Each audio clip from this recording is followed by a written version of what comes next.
خاف صار تجاوز من عندنا، خاف صار مضايقه من عندنا بالشارع، اكو ولد من شبابنا دخلوا السوق خاف سببوا ازعاج الاخرين، ولكن احنا ناس مهضومين مثل ما يقول ناس منكوبين، فصار تصرف عفوي، فاحنا باسم الجميع وباسم هذا المعاون كلهم اخوات تاجره نقدم اعتذارنا لاخواننا وابنائنا واهلنا وناسنا وعلى راسنا مدينتنا، كل ما تحمله وكل معانيها. اما شكرنا للشويلات واخواننا وهاي الناس اللي جت، هذا واجب وتحصيل حاصل، واحنا من خلالكم ايضا نقدم شكرنا وتقديرنا وثنانا باسم كل اخواننا المعاوي، مو باسم واحد، باسم شخص معين. فمن خلالكم وشكرا لكم انتم وفيتوا وكفيتوا اخوة تاجبه، الحقيقه لو واحد يخليكم على راسي هم ما يوفي. الناس اللي وياكم، الاصدقاء اللي وياكم، اللي عزبت واللي وقفت واللي نظفت، هي اللي ظهرت الفاتحه بهذا المظهر. ترى لا عقيل يطلعها بهذا المظهر، ولا مشتاق يطلعها بهذا المظهر، ولا حمزه ولا طيب. لو ما تكاتف الجميع وتعاون الجميع من اخواننا الشويلات وبناس المعاوي ما تكون الفاتحه بهاي الصوره. فشكرا شكرا شكرا للجميع.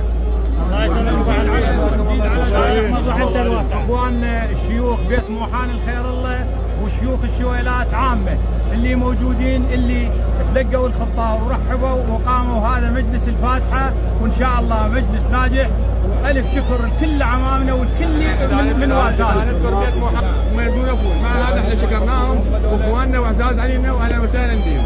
الله يحفظك. صار المدينه كلها الله يحفظك ويسلمك ابو زيون. ولا بالرجال ولا كل عشائرنا خساره والله. الله يحفظك ويسلمك ابو زيون. الله يحفظك.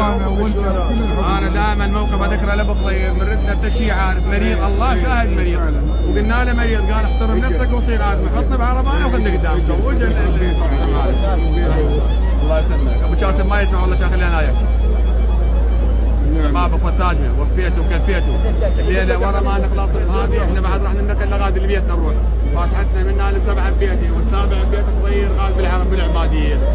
عباس يومك نحتاج عباس، يومك نحتاج عباس، يومك نحتاج عباس، يومك نحتاج عباس، يومك نحتاج عباس، يومك نحتاج عباس، يومك نحتاج عباس، يومك نحتاج عباس، يومك نحتاج عباس، يومك نحتاج عباس، يومك نحتاج عباس، يومك نحتاج عباس، يومك نحتاج عباس، يومك نحتاج عباس، يومك نحتاج عباس.